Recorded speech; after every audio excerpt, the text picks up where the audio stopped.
Beyond the Wall, a tale of duality.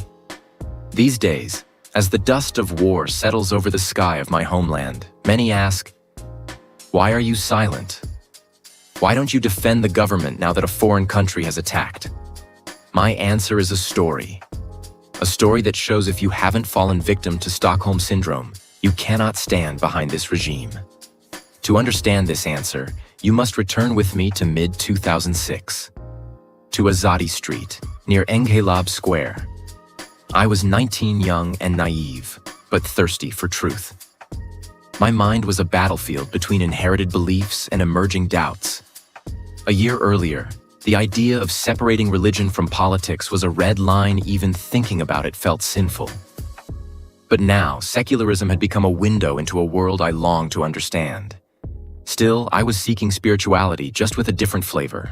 That new flavor I had found in Sayed Hossein Kazemeni Borojerdi, a cleric who spoke of mysticism while being a secularist. A combination I no longer believe in today. But back then, it was a grand gateway to a new world. A few new friends, decent, kind people led me down this path.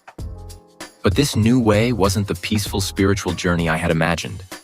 It was a road of struggle in the heart of an Iran gasping under the grip of an ideological regime.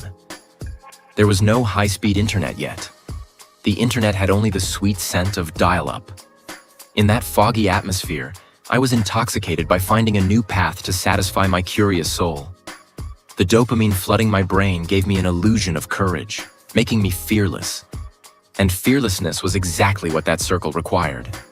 Not a day passed without hearing about the arrest of one of Kazemeni's followers. And I, as a young man, was sinking deeper into this whirlpool. I no longer saw myself as a seeker of truth, but as a fighter. A simple-minded hero who thought he could save his country from tyranny. Oblivious to the fact that this regime wasn't here to leave. And finally, the fated day arrived.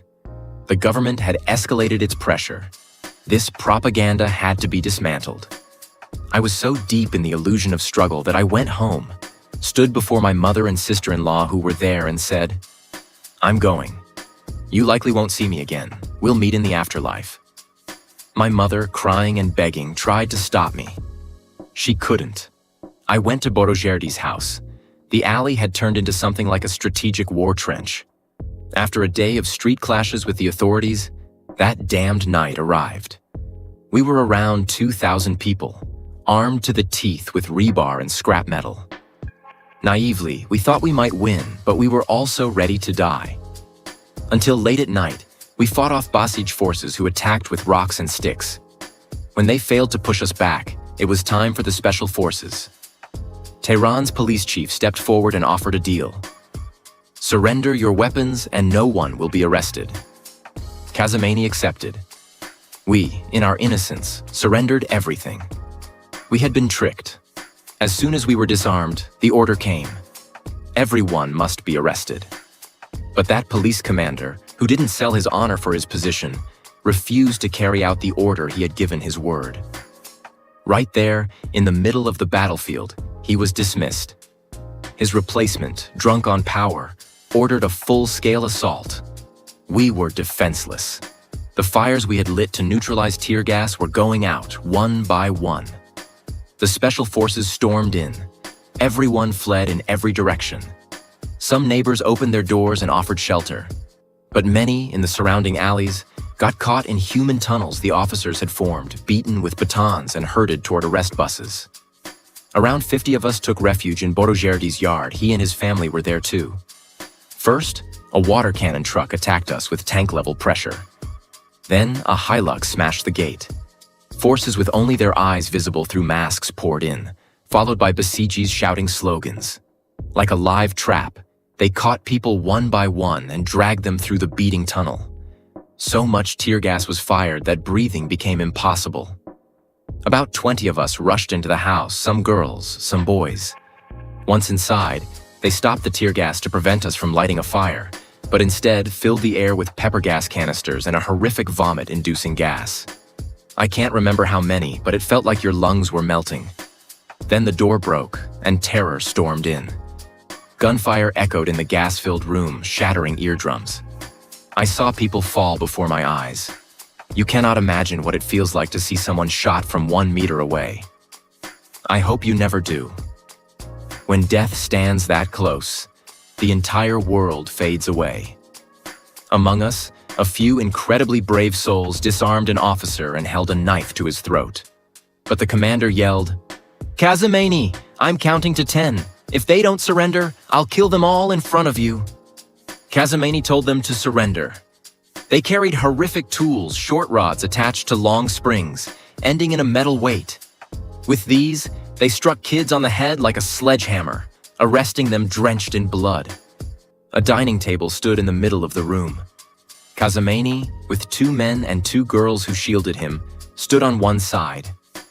I, the last person on the other side, in utter panic, leapt over the table and clung to his arm, thinking these were my last moments on Earth.